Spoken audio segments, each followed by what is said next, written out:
Hello दोस्तों, आप सभी का स्वागत है आपके अपने चैनल प्रैक्टिस विथ एचएस में। जैसे कि हम लोगों को पता है, हम लोग नेवी एमआर के एसके पब्लिकेशन के प्रैक्टिस सेट सॉल्व कर रहे थे। हम लोग 16 प्रैक्टिस सेट पूरे कंप्लीट कर चुके हैं। आज हम लोग प्रैक्टिस सेट नंबर 17 का पार्ट 1 शुरू करेंगे, जो है जीके का। तो अगर आपको कोई दिक्कत होती है कोई भी वीडियो में, कोई भी क्वेश्चन में, तो आप बेझिझक कमेंट में बता सकते हैं। मैं कमेंट में भी सॉल्व करने की कोशिश करूँगा, नहीं तो अगले वीडियो में पक्का सॉल्व कर दूँगा। ठीक है बच्चों, तो चलिए शुरू करते हैं। और ये देखिए, ये मैंने पहले से लिख कर रखा है। ये देखिए, navy MR set 17 part 1 GK. ठीक है, ये मैंने पहले से सिर्फ क्वेश्चन लिख के रखा, आंसर मैं खुद बताऊँगा। इससे ये रहेगा कि आपको दिखने में भी सही रहता है, उसमें जूम करके भी देखो तब भी नहीं दिखता प्रैक्टिस सेट में। समझ लो, आप लोग खुद देख लीजिए कितना ज़्यादा छोटा लिखा होता है। देखिए कितना ज़्यादा छोटा लिखा होता है, तो जितना जूम करो वो नहीं दिखता। ठीक है बच्चों, इसलिए मैंने ये लिख के रखा है। तो आई होप आपको वीडियो मेरे पसंद आते होंगे। ठीक है, बहुत हेल्पफुल है ये वीडियो। कोई भी एग्ज़ाम हो, ये हैं ज़रूर इसके क्वेश्चन, क्योंकि इसमें छपे हुए हैं। पर जो जितने भी एग्ज़ाम होते हैं ना, जिनमें जीके, नॉर्मल जीके आती है, नॉर्मल मैथ आती है, समझ रहे हो, उसके लिए बहुत बहुत यूज़फुल है। तो चलिए शुरू करते हैं हम लोग वीडियो। तो वीडियो में शुरू करने से पहले मैं बता दूं, अगर आप लोग चैनल पे नए हैं तो चैनल को लाइक, सब्सक्राइब, शेयर ज़रूर कर लिया कीजिए। देखिए, हम लोग डिमोटिवेट हो जाते हैं जब कोई रिस्पॉन्स नहीं मिलता है। समझ रहे हैं आप लोग? तो चलिए वीडियो हम लोग शुरू करते हैं। ठीक है, ये है पहला क्वेश्चन जो दिया है बच्चों, वो दिया है नौसेना दिवस 4 दिसंबर को किस उपलक्ष्य में मनाया जाता है। मतलब नौसेना दिवस 4 दिसंबर को क्यों मनाते हैं। तो ध्यान रखिएगा, नौसेना दिवस 4 दिसंबर को इसलिए मनाते हैं क्योंकि जो है गाजी, जो है ना, गाजी डूबी थी। ये लिख सकते हैं, गाजी डूबी थी। अब ये गाजी थी क्या, तो ध्यान रखिए, इस पर एक मूवी भी बन चुकी है गाजी। मैं बता दूं, जो गाजी थी ना, वो पाकिस्तानी पनडुब्बी थी। ठीक है, जिसे इंडिया ने डुबा दिया था। ठीक है, ये है, गाजी डूबी थी 4 दिसंबर को, इसीलिए 4 दिसंबर को नेवी डे मनाया जाता है। अगले पे चलते हैं, दिलवाड़ा मंदिर माउंट आबू किस पत्थर से बना। तो ध्यान रखिए बच्चों, जो दिलवाड़ा मंदिर है वो हमारे लाल पत्थर से बना है। किससे बना है बच्चों? लाल पत्थर से। आई होप आप लोगों को समझ में आ रहा होगा। ठीक है, लाल पत्थर से वो बना।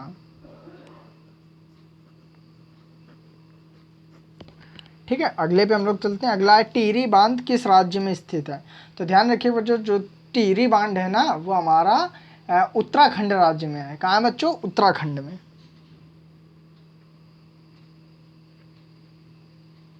अगले पे चलते हैं हम लोग। अगला है, लोकसभा का चुनाव लड़ने के लिए कम से कम कितने उम्र की आयु होना आवश्यक है। तो ध्यान रखिए बच्चों, लोकसभा की जो चुनाव होते हैं ना, उसके लिए जो कम से कम एज लिमिट होती है, पहले अलग थी, लेकिन अब जो इस समय प्रेजेंट टाइम में एज लिमिट है बच्चों, वो है हमारी लगभग 25 वर्ष। समझना आप लोग, जो लोकसभा का चुनाव होता है उसके लिए जो है, अगर आप 25 वर्ष के हैं, समझ लो, प्रेजेंट टाइम में अगर आप 25 वर्ष के हैं तो इसे अप्लाई कर सकते हैं। ठीक है बच्चों,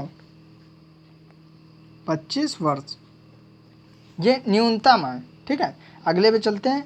अगला है हमारा, गीत सेठी किस खेल से संबंधित है। तो ये बहुत इंपॉर्टेंट क्वेश्चन है, इसमें आप लोग इंपॉर्टेंट लगा लीजिए। ये कई बार पूछ चुके हैं, गीत सेठी किस खेल से संबंधित है। तो ध्यान रखिएगा, जो गीत सेठी है ना, वो हमारा जो है बिलियर्ड्स से संबंधित है। किससे बच्चों? बिलियर्ड्स से। आई होप आप लोगों को समझ में आ रहे होंगे मेरे क्वेश्चन। ठीक है, अगले पे चलते हैं हम लोग। अगले पे है, फायान किसके शासनकाल में भारत आया। तो ध्यान रखिए बच्चों, जो फायान था ना, वो हमारा जो है, देखिए कुछ क्वेश्चन पूछ लिए जाते हैं, जैसे कि एक फायान कब आया, ये क्वेश्चन पूछ लिया जाता है। और उसके बाद जो है जो हमारा पंचांग चलता है, शक संवत वाला, वो कब लॉन्च हुआ।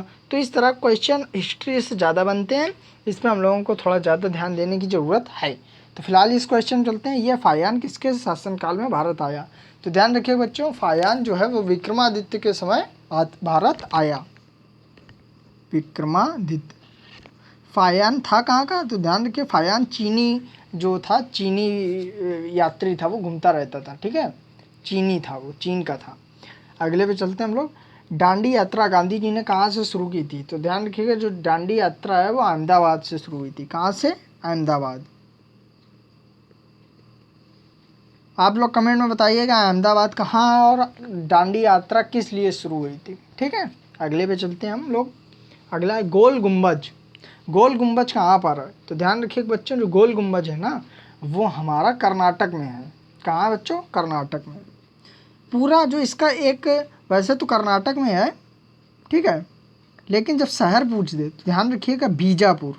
क्या? बीजापुर कर्नाटक ये कहते हैं। ठीक है बच्चों, बीजापुर कर्नाटक। अगले पे चलते हैं। अगला है इनमें से कोई एक अलग है, उसको हमें छांटना है। ठीक है, पहला है अल्लाह रखा। ठीक है, अल्लाह रखा जो है वो शहनाई वादक है, ये सच है, ये बिल्कुल सच है कि अल्लाह रखा जो है ये शहनाई बजाते हैं। ठीक है, अगला है हमारा आर के लक्ष्मण। आर के लक्ष्मण कार्टूनिस्ट हैं, ये भी बिल्कुल भाई सही है। ठीक है, अगला है अमृता शेरगिल। इन्हें कौन नहीं जानता, ये बहुत बड़ी पेंटर हैं, चित्रकार हैं, इन्हें सभी लोग जानते हैं। लास्ट जो बचता है अमजद अली खान, ये हमारा गलत हो जाएगा, ये सरोद नहीं बजाते हैं। ठीक है, तो ये हमारा गलत हो जाएगा। इसका मतलब ये क्वेश्चन के हिसाब से क्वेश्चन में छांटना था कौन गलत है, तो यही गलत है।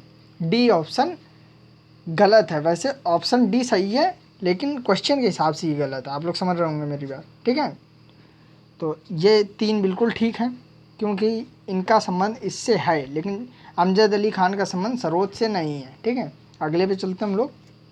थोड़ा जूम करना पड़ेगा क्या? हाँ अब ठीक है। अगला है भारतीय राष्ट्रीय कांग्रेस के प्रथम अध्यक्ष कौन थे? तो ध्यान रखिएगा बच्चों, भारतीय राष्ट्रीय कांग्रेस के जो प्रथम अध्यक्ष थे वो थे व्योमेश चंद्र बनर्जी। कौन थे? व्योमेश चंद्र बनर्जी। आई होप समझ में आ रहे होंगे मेरे क्वेश्चन।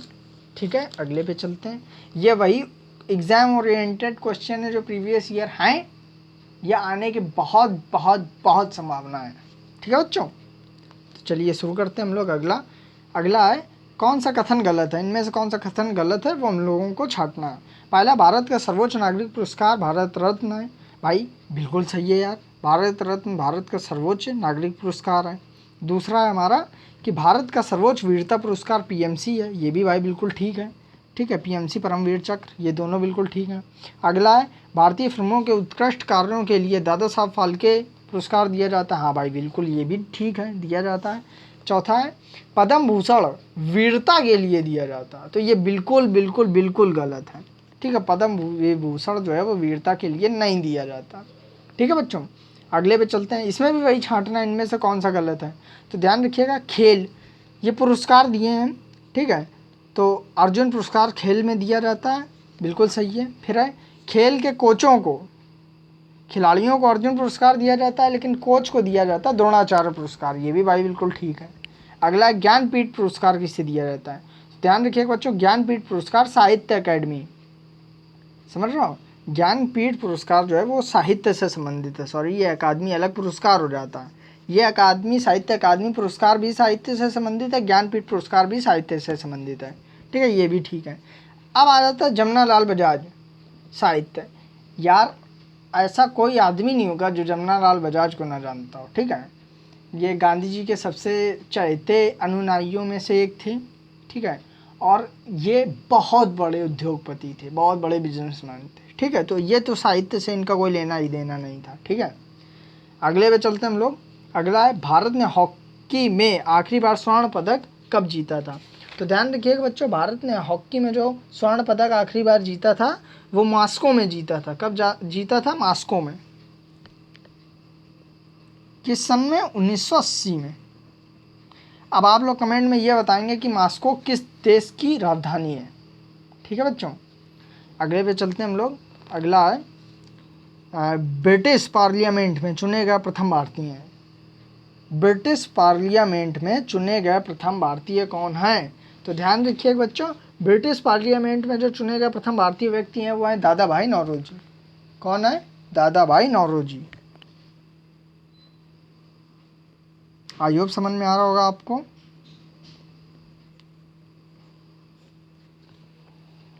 अगले क्वेश्चन चलते हैं हम लोग। अगला, भारत का लौह पुरुष किसे कहा जाता है? तो इसका जो आंसर है आप लोग मुझे कमेंट में बताइएगा। भारत का लौह पुरुष किसे कहते हैं। और अगला है तिरंगा में कितने तिलियां होती हैं, ये भी आप लोग मुझे कमेंट में ज़रूर बताइएगा। ठीक है बच्चों, अगले पे चलते हैं हम लोग। 17 नंबर ये है वुल स्याही का संबंध किससे है।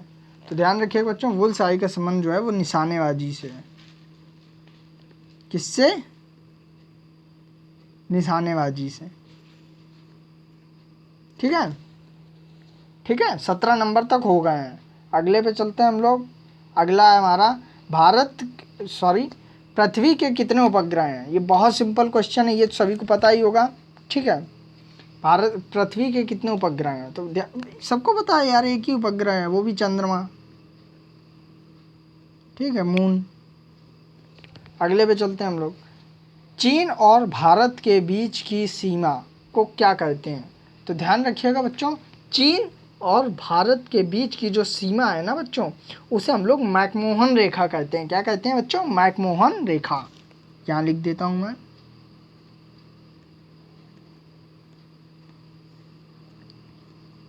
मैकमोहन रेखा या मैकमोहन सीमा। ठीक है, अगला है सबसे गर्म ग्रह कौन सा है।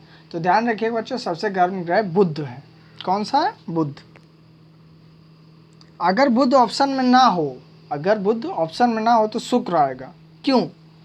क्योंकि ये ध्यान रखिए, ये मान लीजिए ये हमारा सन है। ठीक है, सन के जो शुरुआत के 4 ग्रह होते हैं उनमें पहला होता है बुध। ठीक है, दूसरा होता है शुक्र। ठीक है, तीसरा होता है पृथ्वी और चौथा होता है मंगल। इतना ध्यान रखिएगा आप लोग। ठीक है बच्चों, अब चलते हैं हम लोग अगले क्वेश्चन पे। ये देखिए, ये दिया है थोड़ा, मैं हाँ अब ठीक है, अब ठीक है। अगला है पूर्वता भारत में स्थित सबसे ऊंची चोटी का नाम क्या है। तो ध्यान रखिएगा, जो पूर्वता भारत में स्थित सबसे ऊंची चोटी है उसको हम लोग कंचनजंगा कहते हैं। क्या कहते हैं? कंचनजंगा। ठीक है बच्चों, कंचनजंगा।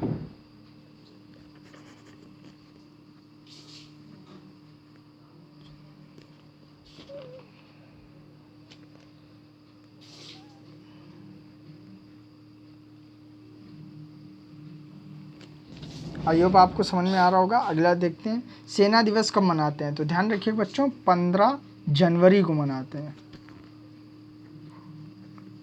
ठीक है, 15 जनवरी को मनाते हैं। ठीक है, अगले पे चलते हैं। ये आदि ना नहीं है जो आप लोग सोचते, ये छेद हो गया। ये देखिए 15 जनवरी, 15 जनवरी को मनाते हैं। ठीक है बच्चों, अगला है कोणार्क मंदिर कहाँ स्थित है। तो ध्यान रखिएगा, कोणार्क मंदिर उड़ीसा राज्य में स्थित है।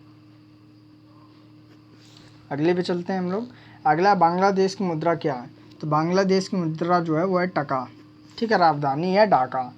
अगले पे चलते हैं, भारतीय संविधान के निर्माता कौन है। तो ध्यान रखिएगा, भारतीय संविधान के जो निर्माता हैं वो डॉक्टर भीमराव अम्बेडकर हैं। कौन है? डॉक्टर भीमराव